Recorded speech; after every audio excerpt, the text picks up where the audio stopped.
আপনি কি জানেন ভারতের এমন একটি জায়গার কথা যাকে বলা হয় land of red river and blue hills? না, এটা কোনো রূপকথা নয়। এটা হলো আমাদের আসাম।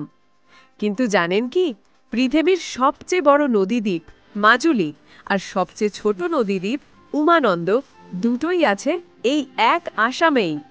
এখানকার ভূগোল সত্যি অদ্ভুত। একদিকে মায়ংয়ের রহস্যময় জঙ্গল আর অন্যদিকে দিগন্ত জোড়া চা বাগান, যা দেখলে মনে হয় পাহাড়ের গায়ে কেউ সবুজ চাদর বিছিয়ে দিয়েছে। আসামের জাটিঙ্গা গ্রামে এমন এক রহস্য আছে যা বিজ্ঞানকেও হার মানায়। বর্ষার রাতে এখানে শত শত পাখি এসে যেন আত্মহত্যা করে। বিশ্বাস হচ্ছে না? গুগল করে দেখুন। এখানকার ব্রহ্মপুত্র নদ এতটাই বিশাল যে বর্ষাকালে একে নদী কম বরং চলমান সমুদ্র মনে হয়। প্রকৃতির এমন রুদ্র আর শান্ত রূপ একসাথে আর কোথাও পাবেন না। আবার ভারতের দীর্ঘতম সেতু ঢোলা সাদিয়া ব্রিজ, যা 9 কিলোমিটারেরও বেশি লম্বা। এই সেতু ব্রহ্মপুত্রের উপর যেন ভাসমান রাস্তা। এছাড়াও আছে কাজিরাঙ্গা ন্যাশনাল পার্ক, এক শিংওয়ালা গন্ডারের স্বর্গ।